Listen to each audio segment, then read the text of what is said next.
আসসালামু আলাইকুম। প্রিয় দেশবাসী, সবাই স্কেলের জন্য খুবই কষ্টতে আছেন। আমি দেশের নাগরিক হয়ে দুটি কথা বলবো।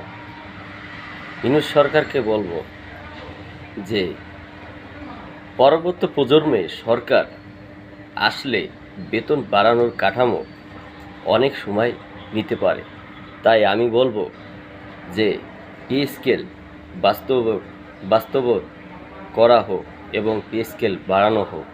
কারণ আমরা সাধারণ নাগরিক হয়ে ছোটোখাটো কর্মক্ষেত্রে চাকরি করে আমাদের দিনগুলো অনেক কষ্টে যাচ্ছে এবং পে স্কেল বাড়ানো হোক, এটি ইউনূস সরকারের কাছে আমি আকুল নিবেদন করছি যে দেশের জনগণ আপনাকে দোয়া করবে এবং 12 তারিখে নির্বাচন, সেই নির্বাচন হওয়ার আগেই আপনি যদি বাস্তবতা এবং পে স্কেল যদি করে যেতেন, সারা জীবন আপনার কথা সারা বিশ্বের মানুষ মনে রাখবে।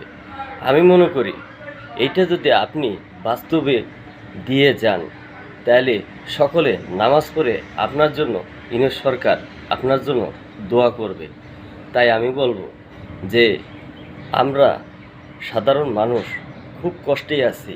দ্রব্যমূল্য প্রত্যেকটা নিয়ন্ত্রণের হাতের নাগালের বাইরে আছে।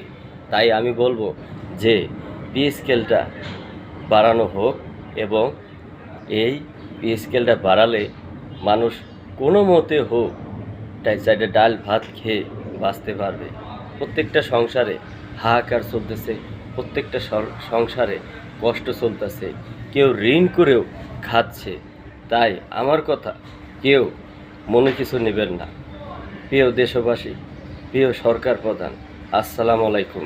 আমার এই ভিডিওটি শেয়ার করে দেবেন। খোদা হাফেজ, ভালো থাকুন।